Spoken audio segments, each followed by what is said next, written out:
الحمد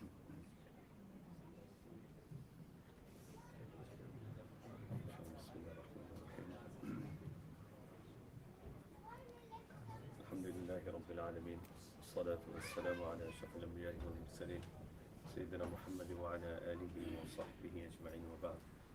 We always begin with the praise of Almighty Allah subhanahu wa ta'ala. We send peace, salawat upon Sayyidina Rasulullah sallallahu alayhi wa sallam.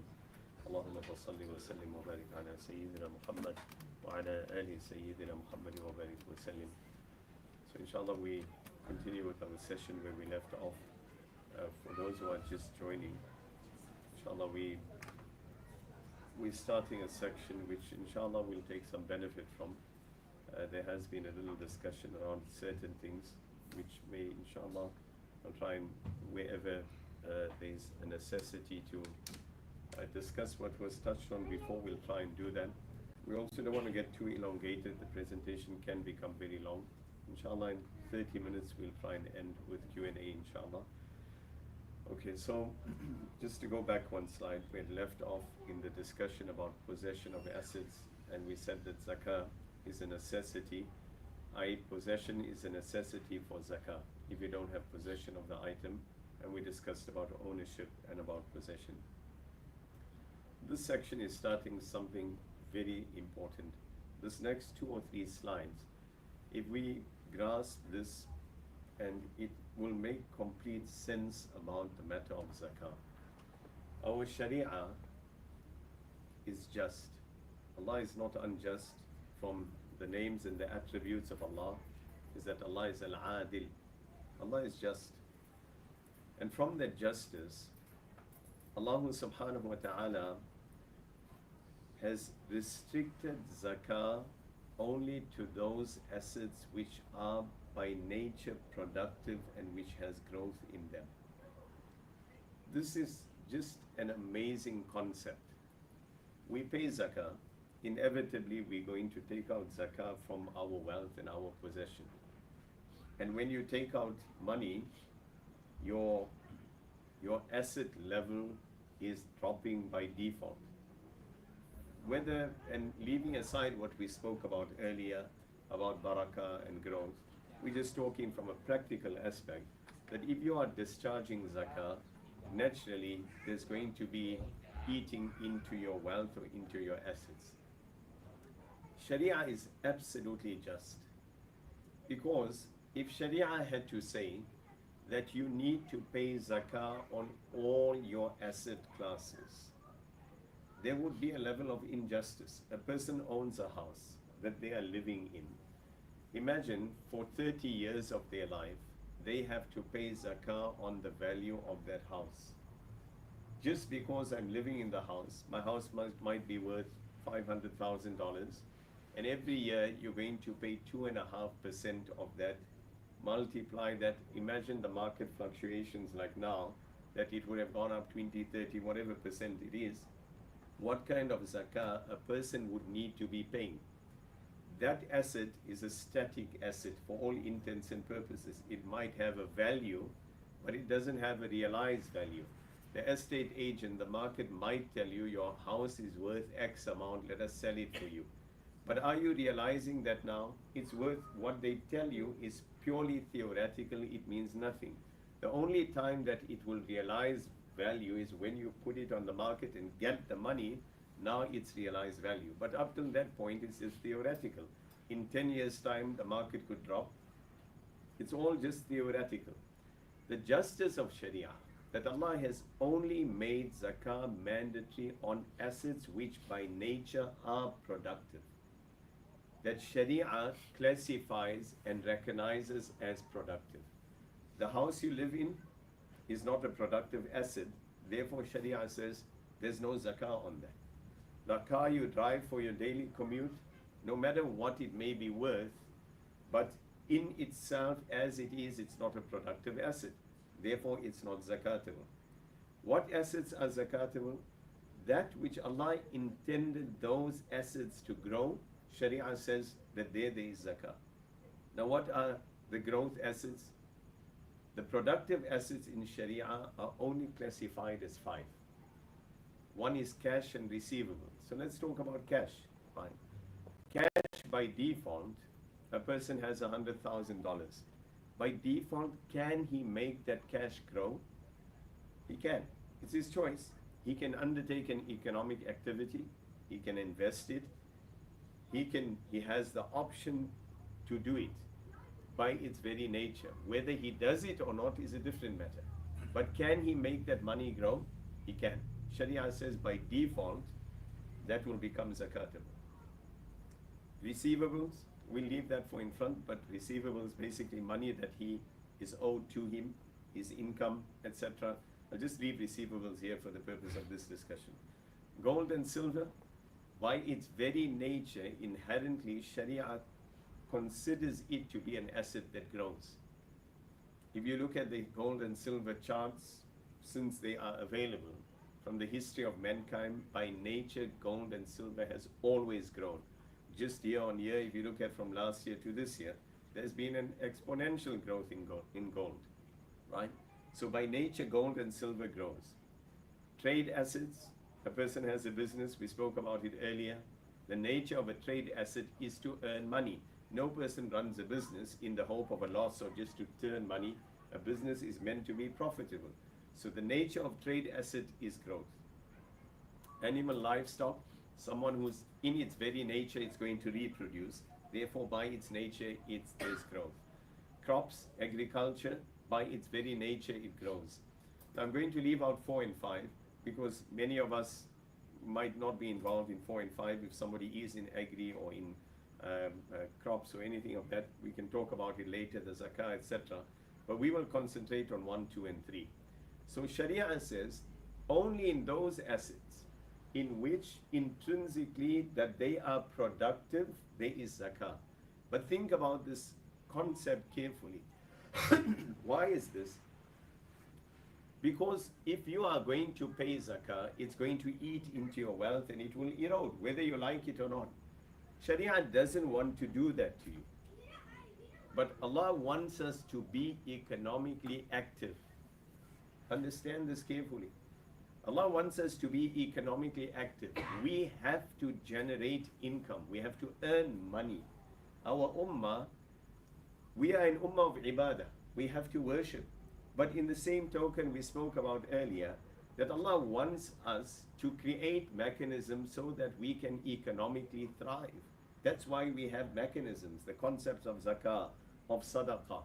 The concept, Quran teaches us such financial intelligence that you will not get in the biggest, best MBA Harvard program. You will not get it. Quran gives you principles, how to spend, how to earn, how to budget, what to do with your money. Sharia wants us to be economically active. Economically active in this context means that you have 100,000 now. Sharia says next year you need to make this money work because in 1 year time, 12 months down the line, you're going to have to pay zakah on it. If you just leave it sitting under the mattress in some bank account somewhere, is the money going to grow? This mindset we must come out of. Our community unfortunately has this notion, you know, as long as I can see it there in my bank account, I'm rich, it's mine. 100,000 in my account, that's it, I have it, I'm wealthy, you know, nobody must touch it. As long as the money is there. And every year, for every day, forget every year, just open the account just to see the money is there. You know, it's like one pleasure that you get. You know, when the salary comes in month end 25th, you open it, right, the money is there. Okay, feel better. You know, you just want to see like it's there. It's like the fitrah of insan. I spoke about it earlier. But in his mind, he thinks he has money. But 1 year's time from now, that 100,000 is static. Has he earned money or has he lost money? Inflation will kill him. That's the reality. In 1 year's time from now, that 100,000 is going to be worth 95,000. That's the reality, right? And if you pay zakah on that, now what happens to 100,000? You're going to pay 2.5%, and then you're going to say, I only have 90,000 left. Sharia is so unjust. Allah wants me to pay tax and give my money away. That's what's going to happen. Allah wants you to think that your 100,000, you better put it to use, and you better make it 200,000 because next year you're going to pay zakah. and you will have the money to pay zakah. And if you don't do it because you're holding on to your money and not making it work for your benefit and the benefit of the ummah, then you pay zakah and you carry on losing money. Because it's an injustice from you that Allah has given you productive wealth, you must make it work. This is a deep economic theory in the concept of zakah, that Allah wants it to work. That, you know, if somebody earned 100%, he's got 200,000 next year, he will happily take out 2.5% and give it. He will happily do it easily. He will give that 2.5% because he knows that he's made money. This concept of productive assets, right, that Sharia only says zakah here. Anything that's an unproductive asset, there's no zakah on it. This concept is known as al-mal al-nami, money that moves, it turns. Don't sit on it. This, you know, it's a discussion on its own. That we sit on so much money. I'm just making a general statement that the ummah itself sits on so much money, but it doesn't generate productive benefit from this. And Sharia says if you don't do that, there will be zakah and it will erode your wealth, right? So these are the 5 Sharia classes. Okay. I want to also touch on one concept, and all of these dots will join together in the next few slides. What is nisab? You know this nisab story? It's like every year, Masjid timetable, Ramadan comes out, and then you see Sadaqatul Fitr, and then you see what is the nisab price. People think if it says there $500, you need to pay $500 zakah. Clearly, that can't be the case. There's no set zakah because zakah is determined by the assets we own. What is nisab? It's a simple concept. It is the threshold of who is considered wealthy enough to pay zakah and who is not. That's all zakah is. Think of it this way, that a person has a particular income threshold here in Australia. If he's above a particular income threshold, he will have to pay tax of X amount. And if he's beneath a particular income threshold, then there's no tax. So call it over 18,000, anything above income, it's taxable. Anything under 18,000 is not taxable. That same principle applies to nisab. What is nisab? That any person in the time of Rasulullah sallallahu, the person who had 20 gold coin dinars or 200 dirham silver coins, that was the threshold of those who were considered wealthy enough to give zakah. So a person who had this, they should give zakah. Anybody beneath the threshold, they don't give zakah. That's the nisab. Why gold and silver coins? Because gold and silver is what they traded in, what they inherited the trade in, what they continue to trade in, and what represented the real value. Some of us, you know, we got $100 in our pocket. Somebody has notes in their pocket. What makes that note valuable? Like who said this piece of paper is like valuable? We know it's valuable. Nobody is going to, it's like $10 drop down here, nobody's going to, we know there's value. But who said it's valuable? What makes it valuable? It's a piece of paper, right? What makes it valuable? The Reserve Bank. The Reserve Bank there, some old guy, king in England now said that, listen, this piece of paper is valuable and is considered to be official XYZ, and we all believe him, right? I mean, nobody is going to give away $100 and just dispose of it. But does it have intrinsic value? I mean, tomorrow it say, we are issuing new $100 notes. What happened to that one? Like suddenly it lost value. In the time of Rasulullah, they traded in real value. They had a metallic buy standard, right? The metallic standard, that the money that they traded represented actual value. That's why the standard was set in gold and silver, not for any other reason. Because it's like someone setting the standard in Australian dollars today. That was exactly why it was set. So that's one matter. Now, when that 20 gold coins and 200 silver coins are translated into gram value or amount, this is what it equated to. 20 dinars of that time equated to 87.48, or in another view for a round figure, 85 grams. 20 gold coins, dinars, equated to 85 grams. And 200 silver coins equated to 612.36 or 595 for a round figure. Understand what this means? Basically, it's just translating this, just converting it to grams. That's all it is. In today's time, a person who has by them 85 grams, for round figure purpose here, or 595 grams of silver worth of assets by them, then they are eligible to pay zakah. Eligible to pay zakah. So, when we look at that value now, just leave the zakatul fitr, ignore it, please act like it's not there, it's just going to confuse us. Just look at the zakah nisab at the bottom. When we translate the 85 grams of gold as of about a week or two ago, it equated to 12,458 Australian dollars. That 585 grams or 612 grams equated to 964 Australian dollars. I'm just developing on the discussion to digest it. I'm sorry, I know it's Saturday night. So, any person who has $964 or $12,458.03 is considered wealthy enough to give zakah. But I want to add one thing which is creating confusion here. Why is there the disparity between 900 and 12,000? It's a very big disparity. That disparity is purely due to the historical market change in the value of gold and silver. In the time of Rasulullah, 20 gold coins equated to 200 silver coins. They had and represented the same value. But historical change, market rates changed, and subsequently we have this disparity because of that.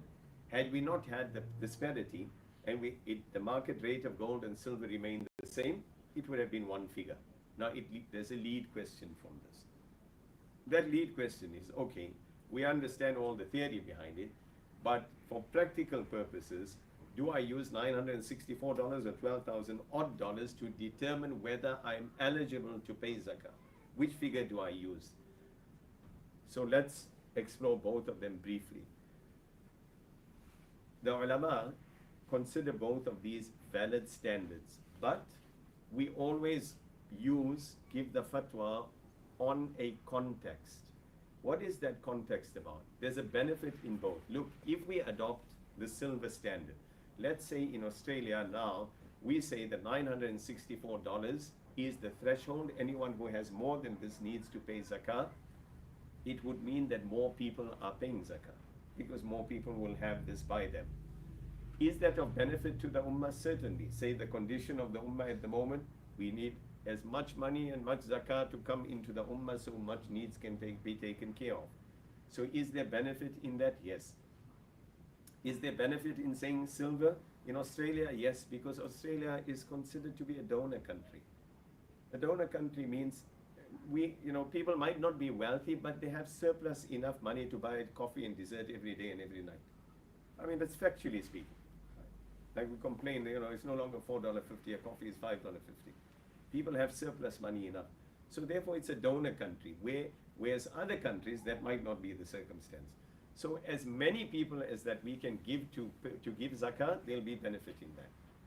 And if we say, okay, let's make gold the standard, then is there benefit in that? There could be. Let's say in a particular time or country where there might be a struggle of income, survival. And if you step the standard higher, it would mean less people pay zakah because less people will have $12,000. And by paying less zakah, it means that they are saving their wealth and can look after their own survival. So it's all circumstantial, this. There's a benefit to both of them. In Australia, we generally adopt the silver standard, as I said, for the earlier reasons. But if somebody adopts the gold standard, there can be no accusation on that, but we should rather adopt the silver standard. That's generally the fatwa around this. There is little other dynamics, I'll ignore it. I just want to talk very briefly on the Zakatul Fitr matter in 1 minute. Zakat and Sadaqatul Fitr, we put up some rates there. Zakat and Sadaqatul Fitr is a very meticulous amount that is mentioned in the Sharia, it's not based on ijtihad. Ijtihad means you cannot just base this, fling a figure, $10, $12, $15. You cannot just fling a figure on this. The Sharia is meticulous. It has given us specific maqadir, specific amounts that we need to look at, price accordingly, and then determine this rate. It's not some qiyasi rate, let's make it $15 this year. It's okay, everybody can afford $15. It doesn't work like that. It's a disaster, this. It's going against the very nature of the Sharia. There's some other mechanics behind it. I'm just talking about this matter because unfortunately we have too much of this. It's just like fling this figure. Where does it come from? Can somebody tell us the mechanics, how it works? So these 4 figures that are given here, the Sharia has all of these are in the hadith. That sometimes Prophet said, pay on the price of wheat, on barley, sultanas, dates. These are all eligible prices to price your sadaqatul fitr on. And if one wants to give any of these amounts, they can. Generally, we use the wheat amount because it's just easier. But then what kind of wheat? Are we getting it up there from northern? What kind wheat? Bulk wheat, imported wheat, fine wheat, ground flour. So all these dynamics go into this. And then we come up with a formula to determine this, and that's how these prices come about. That's just, by the way, I won't share this. You don't need to adopt it. Astaghfirullah al-Azim. I'm just telling about this because I know it causes confusion, and obviously, and you don't have to stick to this amount. One can give as much as they can, and they should. This is a minimum amount that is standard. Okay, just to get back to the zakah. Okay, the passing of a lunar year. So now we say somebody has $965 by them. They're above the asset class. Do please understand this clearly. It will clear many things in our mind. Do you need to pay zakah now? Somebody has $10,000 now. Do you need to pay zakah now? No. A lunar year has, so let's say here's someone, he's on a zero. He enters the workforce. He starts getting an income. And that income now builds up and is over $900, $12,000 is over that. Does he have to pay zakah the moment he reaches that threshold? No. He will wait an entire lunar year. Why a lunar year? Because of what we said earlier, the justice of Sharia. That you now have $10,000, you put that to work. Make it work for you. When comes one lunar year from now, now you will look at your bank account. Let me put this in a practical sense. A person has a bank account. Today is the 1st of Ramadan, for example. He came into the income, he's got money that's over and above $900. He's got it by him $10,000. Now he's an eligible candidate for zakah. Now, throughout the year, money fluctuates. Income comes, outgoing, spending, this, that, holiday, inheritance, all kinds of things. And come next year, one lunar year later, 30th of Sha'ban next year, what do you do? Open your bank account. How much money is in there? Is there $5 or $50 million? Fluctuations in the year don't matter. Remove this from the mind that whatever income comes in the year instantaneously becomes zakatable. It's not the case. This is what we call productive movement. Understand that the money will move, it will go up and down. All you do is one lunar year later, what's the status? If it's saying $10,000, then, and there's some other criteria that your assets must be more than your liabilities, then it becomes zakatable. It's a simple formula. It's uncomplicated. That's all it is. Fluctuations don't matter. Let's say somebody, he knows 30th of Sha'ban is coming, got $1 million sitting in his account. We just said your asset is more than your liabilities. When you are living a house which is under the mortgage, do you count that as? It's coming in front. All the questions are coming. It's coming in front. Dedicated slide for this. So, you got $1 million in your account, 30th of Sha'ban, you're going to pay zakah 1st of Ramadan. And we went to the Zakat Workshop and we say, if you don't own the money, you don't need to pay zakah, you quickly transfer it to your wife's account. And then say, oh, my account now has $15 in there. I got nothing. I don't have to pay zakah. Do you need to pay zakah or no? How will you determine? How will you determine? Maybe those who were here earlier can reply. Do you need to pay zakah on that or no? Yes. Yes. Why? Because he has a right to dispose of So we spoke. If your wife says tomorrow, thank you for the $1 million, I'm going to buy jewelry, what are you going to say? I just moved it there, it's not yours. We said, does she have disposable authority? No. She doesn't. It's still your money. Maybe you'll get away with tax, but not zakat. Okay? So, yes, if somebody, but on a serious note, if somebody says, it's 30th of Shaban, I know I've got $1 million there, I intended to buy a property, I'm going to do that, it might be zakatable. You know, the contract is here or there, and he phones the agent, please send me the contract, and he puts pen to paper, and he becomes committed to it. Once he's committed to it, then it's no longer zakatable.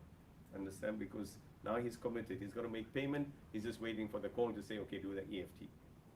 Understand? So that, but if he's doing it for all types of other innuendos and other purposes, then it's not permissible. Okay, if somebody uses a Gregorian calendar, then by January to December, then the zakah rate will be 2.577%, i.e. to compensate for the extra days, but don't use a Gregorian calendar, it just makes your life complicated. You can, but there's no problem. I mean, it's better just to use a lunar calendar. Okay, inshallah, so we're moving on from here. We're going to go through this short and sharp, okay, because we want to finish up, inshallah. So we said that these are the zakatable assets that we spoke about. Okay, let's talk about cash. Zakah is payable on all cash assets in one's ownership. You got money in your account, you got money under the mattress, you got it in the hole in the garden, you got it in different forms and shape, Australian dollars, US dollars, Pakistani rupees. Somebody is going to say, oh, it's got no value, why must I pay zakah on Zimbabwean dollars? You know, you got to pay zakah. It's like whatever the rate is, you got to pay zakah, okay?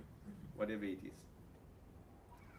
On all cash, I might add here, somebody might be a coin or money collector. Money that's not in trade, that's not money. That's a collectible, it's a business, it's an art collection, kind of a hobby collection. Then that's different, okay? But cash that's in use, you got to pay zakah. Okay, zakah is necessary in offset account. Offset account, for those who might have Islamic finance from an Islamic finance institution, I'm not talking about the eligibility, not that discussion at all, any institution, but you have an offset account that is there. There's money sitting in there. Why does money sit in an offset account? Purely so that your premiums or repayment comes down. Keep $10,000 there, start paying less.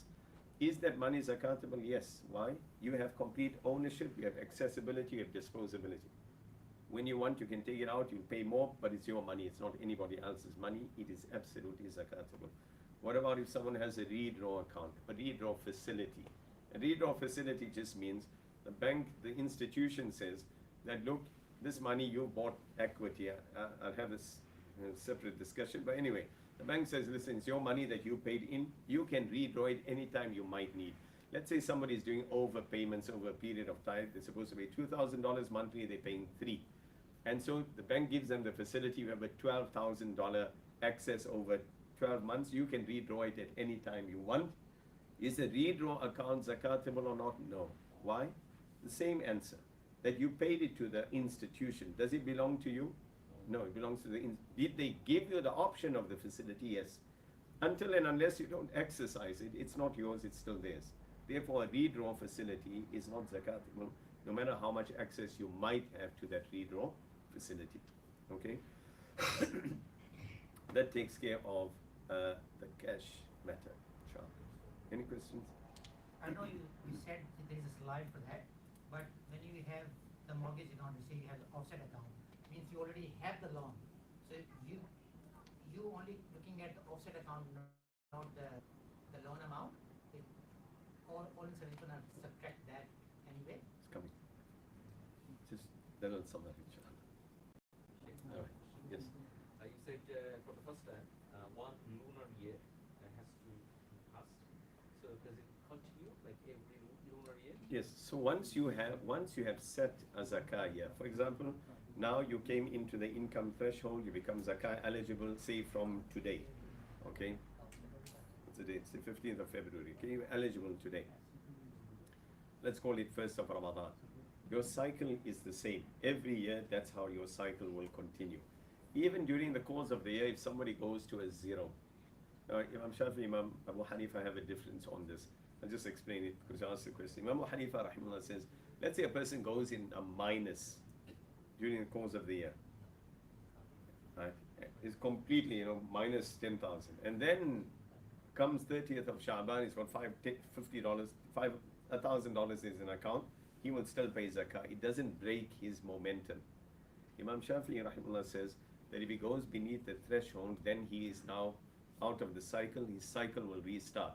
So let's say in June he's gone to minus, and in July he comes back to more than $900. Now his $900 cycle starts again there.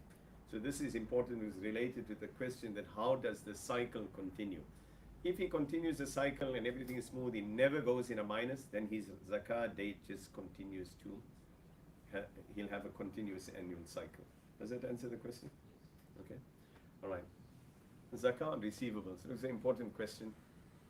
Loans and credit sales. Let's just talk about loans. Somebody owes a person money. Somebody owes you money. Do you need to pay zakah on that or not? Somebody owes you money. Do you need to pay zakah on it or not? There's a simple formula here. Is he going to repay you? Do you have a firm conviction that he's repaying you? Yes or no? He might be already doing so in installments. He might be a good payer that he does so every year or whatever it is. That money is zakatable. Why? Do you own the money? You own it. It's not in your possession, but the fact that you know for certainty that he's a good payer, Sharia considers this as yaqeen, that it's your money, you're going to get it back year on year, and when you get it, will it be zakatable? Yes. So it's zakatable now. Now you have an option. That option is that I gave you $10,000. Do I need to pay zakah? Yes. When do I need to pay zakah is an option. I can continue paying on my zakah cycle every year, knowing that you're repaying me, or I can wait till you actually pay me. But when you actually pay me, I need to pay for all the back years as well. So I will pay for this year, last year, whatever it is. So it's a choice that one has. They can pay either time. If it is a bad debt, somebody is paying for the last 10 years, but he's not paid. It's like one of those things, like, Sheikh, can I just make an intention of sadaqah kind of question. If it's reached that stage, then it's not zakatable. You don't pay on a bad debt. But if he actually does pay, then you have to pay zakah for all the years back. Even if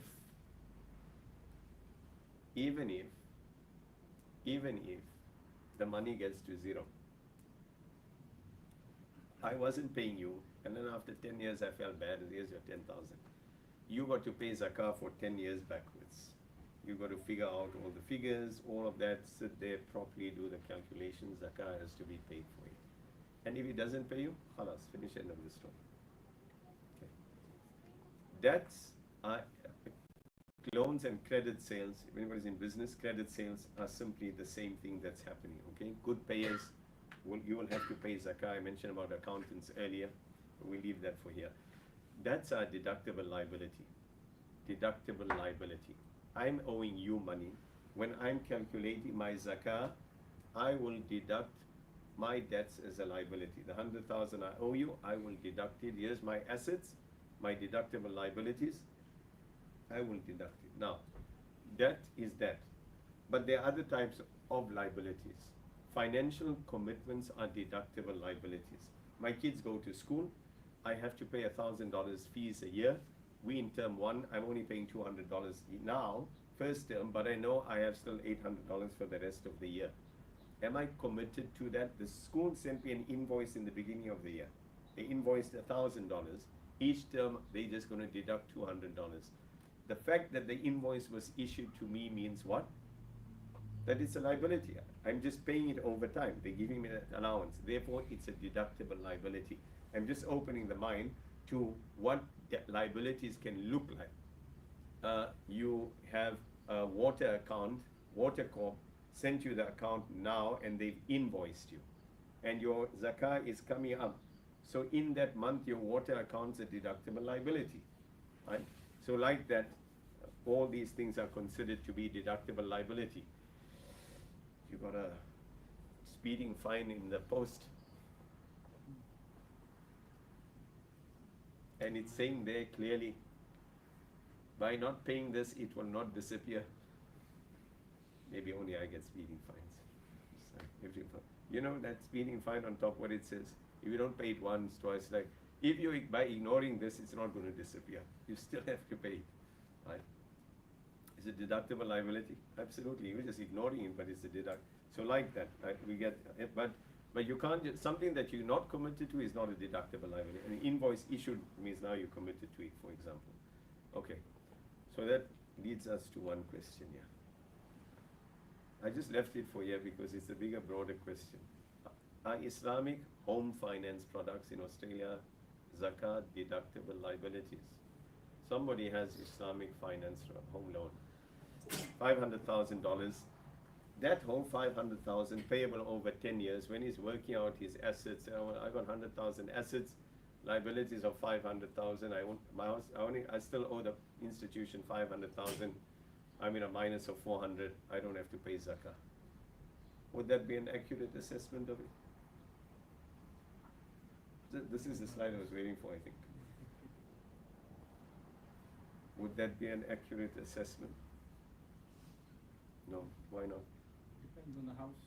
Depends on the house. If it's an investment or a personal. If you're living in, then probably not. You can't take it an asset and can't reject the liability. Okay. Anybody else? In Australia, 99%. Understand the discussion just for the generality of it. 99% of home loan products, no matter what it looks like at the front end of it, branding, marketing, at the back end are all designed typically the same. A few tweaks, clauses, changes here and there, but they are all the same. That same means these are all ijara products. What is an ijara? It's a rental. That's all it is. If we went and are in a rental, we sign a lease. That lease is for 12 months. That ijara product is designed like this. Although it's a long-term 10-year commitment, but the product is purely a lease product. You haven't taken a loan of 500,000 that is a liability that you need to repay. That has not happened. You might think otherwise, they might tell you otherwise. A person who has this kind of financing has zero equity in the house. It might tell you that, but the reality of the contract structure is just zero equity. A person who's paying rental to his landlord, is he getting equity in his rental house? He's not getting any equity. When your lease is up, you take your keys and bags and move. That's it. Can't say, well, I rented for 10 years, I own 10%. That's the same thing way these products are designed. You cannot deduct the entirety as a deductible liability. It's a grave error, this. These products are not designed like that. What can be deducted is year on year, there is a lease that is signed. That's why when there's a rate change, or you might get an email saying, we need to renew your lease. Or you get an SMS, or very unkind, cold one, just telling you rate change. You know, like last year, previous years, the rates were moving. It was causing a lot of sleepless nights. Right? You just get that. Why? Because they're renewing your contract. That's it. Rate change, repayments, finish, khalas. So that is only a deductible liability. That your lease is now 12 months or 24 months. That is a deductible liability. Not 10 years of 500,000. You cannot do that for 10 years. Now someone is in the middle of their contract, their lease period. Zakat is say coming up in 2 weeks' time. You need to determine how much of my contract do I have, 4 months left, 5 months, 1 year. Only that amount becomes deductible, not the entirety of the contract. You can't say backdated 12 months or forward dated. Whatever is left on your contract, that's how much becomes deductible, nothing more, nothing less. Okay, any questions? Yes, Sheikh. Yes. When I calculate this one, do I need to calculate the 1 year in advance that this is deductible liability for 1 So let's say hypothetically, let's say your lease is from June to June, but you pay zakah on the 1st of Ramadan. So clearly you're going to calculate only from June to the 1st of Ramadan will be deductible. You can't say till next year June, I'm going to deduct that whole amount because that's in your next zakah financial year. Right? Okay. So let's go very How quickly. about for the repayments of the loan that if someone is getting from financial institute for the house? Are we allowed to deduct the 1 month of repayment of the lease or So, the rent? so that's what we're talking about. The whole year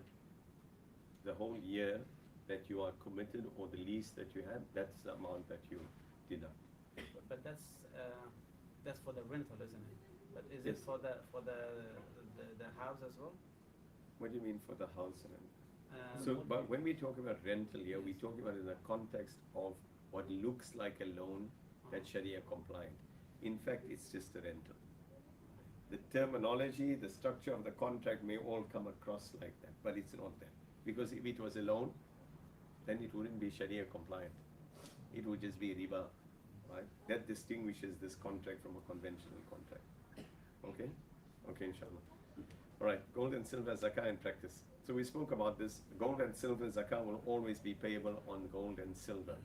So gold and silver has many forms and shapes. Somebody maybe gold and silver, one form of it is jewelry. In the case of a female who has jewelry, in the Hanafi school, it is a zakatable asset. In the case of a male, in the case of the other schools, these are not zakatable. Why? Because we spoke about it earlier that it is a necessity and is considered to be a necessity. So we spoke about home ownership, a private home, private car, that these are for personal matters. In the other schools, jewelry of a female is considered to be a personal asset and is therefore not zakatable. Okay, is that clear? I mean, it's concise. If a male owns jewelry, then it will be zakatable, because it's not a necessity for a male in any capacity. Even if he owns a silver ring, it's just something that he can or cannot wear, but it's not a necessity, right? So he will still pay zakat on that. If somebody owns gold and silver in forms other than jewelry, bullion, coins, etc., etc., these will be zakatable, male or female. Any school, all the same. Any amount of the gold ladies can have, if she have 1 kilo, for example, and still she don't have to pay zakat on that. Gold and silver will always be zakatable, no matter how much she has or doesn't have. I'm not talking about the women. Yes. You said for their own use. Are you talking about jewelry or? Jewelry. No, I spoke about the jewelry now. Okay, that if she has it for own personal use, in the Hanafi school she has to pay zakat. Even if she's wearing it, it's zakatable. Okay. Sometimes we have gold and silver that's owned in a digital form. It might be stored in some wallet somewhere in the Perth Mint, somewhere here, somewhere there. They might be trading gold and silver, but beneath that token there's an actual asset. Therefore it's zakatable. Okay? Alright. Mixed metal jewelry. Look, we won't talk about this too much. Essentially, right, all metals are different, etc., but it is zakatable. So if somebody has 9 carat, to the value of that 9 carats or 22 carats or 18 carat gold, etc., zakah is payable. Okay. Zakah will never be payable on any type of stones, unless someone's trading in diamonds, crystals, etc. But if it's just there on the ring, it can never be zakatable. Zakah is only on the metal, not on anything else. Not on stones, not on crystal, not on tanzanite, not on any other kind of stone. Right? Because, yes. I heard that owning gold in digitally is not allowed. Is that true or? So it depends. It's a discussion I can have at another time, but it just depends what do you mean by zakat, gold owned digitally. Is it allocated, unallocated? Which companies, which not? Because we have done multiple case studies. Every company does a different story. Say in a stock market? So, well, stock market just means that we need to analyze the company and what they're doing, because it could be theoretically possible that it's actually not Sharia compliant. So there are, in Malaysia, there are some companies that were not Sharia compliant, for example.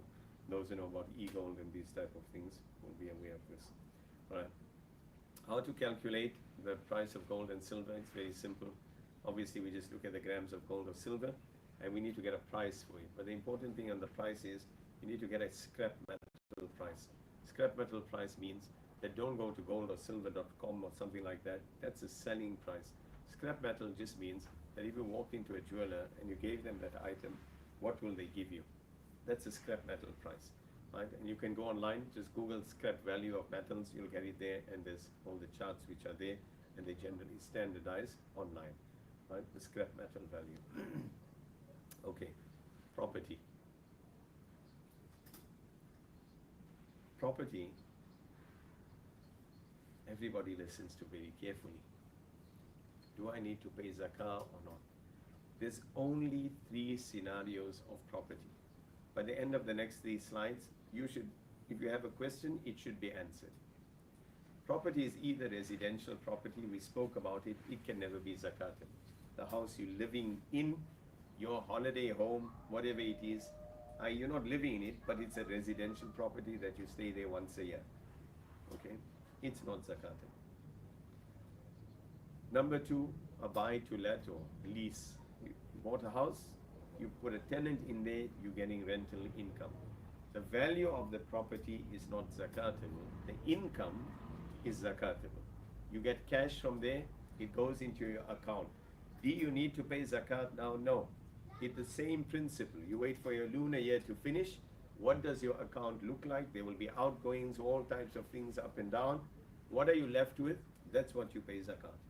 That's it, buy to let. Okay? And number 3, buy to sell.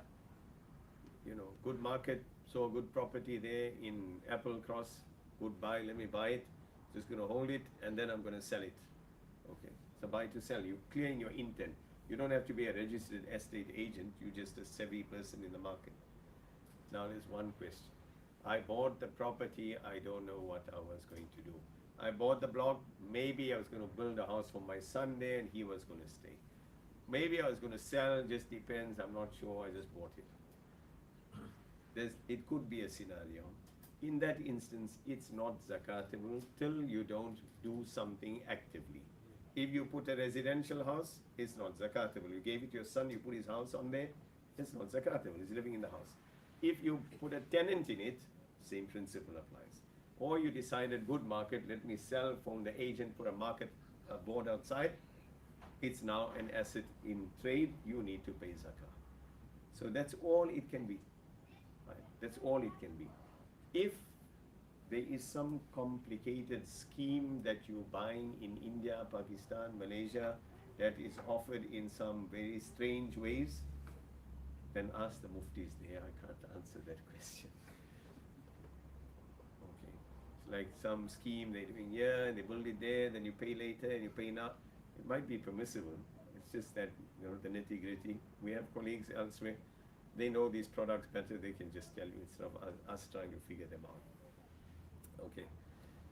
Investment funds, listed equities and shares. Do anybody want to hear this, or can we bypass it? Okay. If anybody is investing in funds, the super question will be an outcome of this at the end. Invested funds, listed equities and shares will always be zakatable. That's a principal point. Why? It's a partnership. That's what you're doing. Now, a person might have different strategies that they're doing. They might have a buy and hold. I'm buying it, but it's not a long-term growth strategy. I'm buying it, I'm keeping it, I'm seeing what's happening, I might sell. That equity is zakatable. 1. We'll talk about calculation in a minute. Number 2, there's savings and a store of wealth. Okay? There's savings and a store of wealth. We're coming up to Isha already. Okay, so savings and a store of wealth. You bought it long term, you're leaving it there. That is zakatable. Okay. What is zakatable are the zakat assets in that equity. So there's a multitude of companies, or one company that's there, for example. The entire company is not zakatable. It's going to have fixtures and fittings, other things which are non-zakatable assets. It's only the trade in stock that is zakatable, right? That's what you need to pay zakat on. Now listen carefully to this. The price reflected on the stock market is not the value of the company, it's just the price of the share as it is now. Saying what the company value is something else, you need to look at financials for that. So you cannot pay zakah on the stock price, saying I have 20,000 shares times XYZ of the stock. That is not the value of the company. How do you determine? I need to know what are zakatable assets. You have one long way of doing this, that you sit with the financials and then you start figuring this out. And you will, a CA and an accountant, well and good, you might do it but waste your time, but you might do it. And for a person who's not a CA and an accountant, you might not be able to even go through the financials. This is just our formula, what we have looked at over quite an elongated period of time. We looked at the sheets and the financials. It says here of some FTSE 100 companies, it's now about 200 companies that we looked at. Just dissecting, we means a group of ulama over time, just doing work around this to try and determine some formula for zakatable assets. We have not found from these about 200 companies that had assets more than 25% that was zakatable. That means there is only 25% of the listed equity that holds zakatable assets, i.e. it only holds 25% of assets which are zakatable. What does that mean? That 25%, the value of, you can look at that 25% and look at that as the value of what are zakatable assets and divide the price of the list, the share price by that, it will give you the value of the company, and then multiply the shares that you are holding. That gives you what your the zakatable assets of the company are. But it's slightly not, I wouldn't say complicated, but it's a formula that we have come up just so that it becomes easier to pay zakah. Otherwise, it can be really complicated to pay zakah on that. But the question is that Yes. if I hold the shares of 1,000 or 1,000 shares, I bought it for 20, and when the zakat time comes, it's about $30 on the market. If I try to work out the asset value of the company, but I will not get the asset value if I sell those shares on the market. I will get whatever the market price is. Absolutely. But the reality is that your asset is not the market value, it is your shareholding in the zakatable asset. The price of the company is not a zakatable asset. There has to be something tangible that you, and the only thing is the assets that the company holds. That's a zakatable asset. Okay? Alright, so just move on with this, sorry, just in the interest of time. Somebody might have an active trading strategy, day trading. Is it the, so I first put one disclaimer. The matter of short trading is never permissible. Day trading, in our opinion, if anybody knows how the stock market works, T1, 2, 3, 4, 5, it's likely not permissible. However, there are some ulama who say day trading is permissible. In our humble opinion, we would exercise extreme caution against day trading.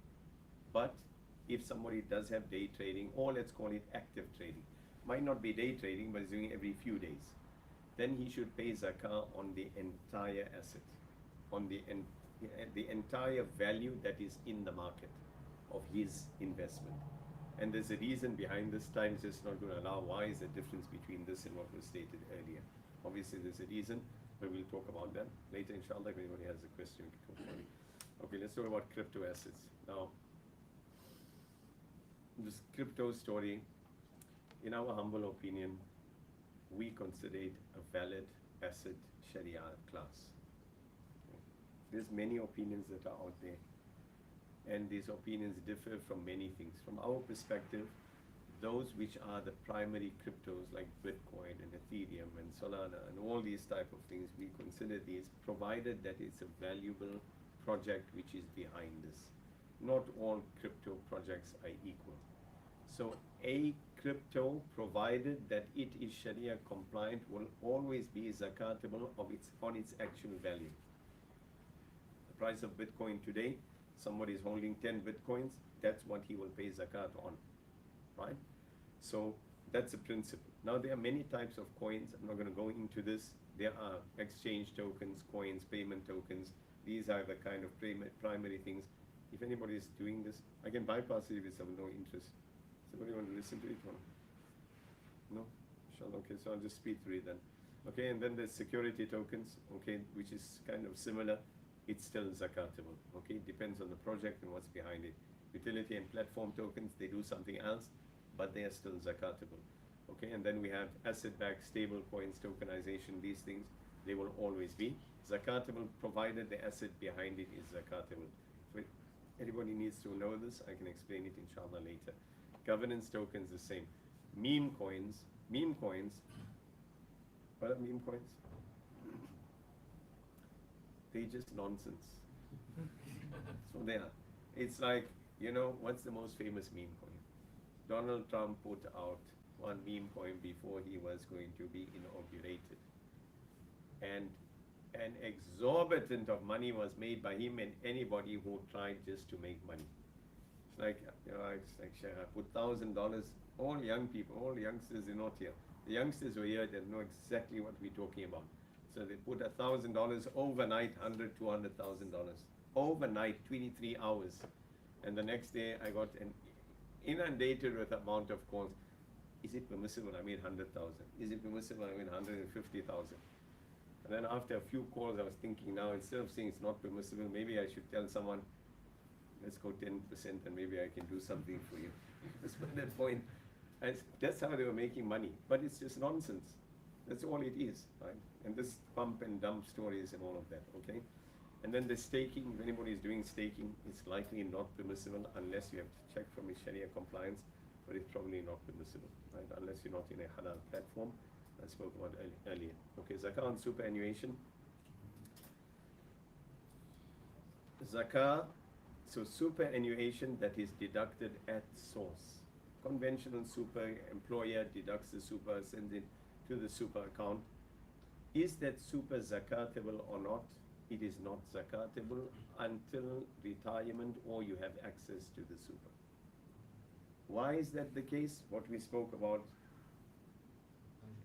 possession and ownership. Ownership means what? We said you have to be clear you own it. Do you have disposable authority? Until retirement, that money is there, you can do zero with it. Therefore, there is no zakah on that super. When do you pay zakah? When you have access. Retirement, you've got access, you can do what you want. You might choose to leave it, you might choose to withdraw. It now becomes zakatable. When you withdraw, you will pay zakah. How about the self-managed super? Next question at the bottom. Is it? Okay. Self-managed super. Self-managed super, is it zakatable or not? There are many Sharia considerations. Bypassing all that, it's our humble opinion that it's more cautionary to pay zakah on a self-managed super, provided the asset it holds is zakatable. So let's use, the reason is because you have a level of accessibility, but you don't have full authority. So you're limited in what you can do, you're governed in what you can do, but you are making decisions in this. Right? So we spoke about this earlier. You have a level of control, but not altogether. If there's just a property that's bought there, it's not generating income, it's just a bare piece of land, then in itself it's not a zakatable asset, it's just there. But if there's some other business behind it, money coming in from the house there, rental, then that becomes zakatable. So in our humble opinion, that a self-managed super, if it's a zakatable asset, it's just cautionary better to pay zakah on it, because of these nuances from the Sharia side, right? And over many years we've considered this. I don't think that, I mean, the way, the nature of it, and looking at the Super Act, the Self-Managed Super Act, it's difficult to come to a conclusion either way. That's why we're saying just do it, and it's more cautionary. Okay, inshallah. Okay, where should you pay your zakah? How many minutes do we have left? Time up? 7 minutes, I'll finish in 2 minutes. Okay, where should you give your zakah? You know, it's better to create a zakah portfolio. We create portfolios for everything. Know where you're giving your zakah is your responsibility. Do due diligence. If you're giving it somewhere, organization, Don't just give it to get rid of it. Okay? Do due diligence properly, make a zakah portfolio. Over time, you will see your zakah at work. Okay, so that's a very important thing. And last but not least, we have a zakah spreadsheet that I can share, an Excel spreadsheet. I might share it with, inshallah, the Masjid. And you can use that, inshallah. And it's a manual spreadsheet. But however, at the same time, I'm not a coder or I'm not anything of that sort, but I'm just trying to make our zakah life easy, and with the help of all types of convenient AI, I done a little coding and made a little zakah app that we can use and might make our life easier. So I'll share the link. I'm paying for the link, so when it runs out of money, it might not open, okay? So we get disclaimer here. However, it's got live embedded gold and silver live prices behind it that I put in there. And then I'll give you a small little exercise here. That's all. It's quite simple to use. Okay, that's all somebody's doing. And again, we could have come straight to the calculator, but if you didn't know a few things, it'd be difficult to use this effectively, right? So, you know, you're filling in all your figures there, assets in trust, cryptos, yes or no, let's say so much. And that's all it does. Okay, so that's not a good sign when E comes up. I don't know much about coding, but those who do know that it's not a good sign. And that's what it's done. So it's given you your asset breakdown, your gold value, all your figures you put in there. It's given you your total assets, your liabilities, net zakat around 23 million. Okay? It's not any true figures. And it's given you the nisab threshold. Can you see we spoke about this earlier? This is a live silver price. So there's a bit of fluctuation there. And therefore your zakat due is 585,000. And you can print it out if you want. I'll share this link. Anybody who has coding experience, you're more than inshallah welcome to share your thoughts. At the bottom there's just a few things there, and there's a contact support if you have any questions. But I didn't get this right, so if you do figure it out, it doesn't come to me. Anybody can help with it, you can reach out to me. But inshallah, I hope the session was of benefit. And my email address is here. Inshallah, if anybody needs it, or you can get my WhatsApp number. And inshallah, we can communicate in this way. Jazakumullah for sitting. Our session went far longer than we anticipated. Jazakumullah to all your patience and sabr. May Allah bless you well, inshallah. Jazakumullah khair.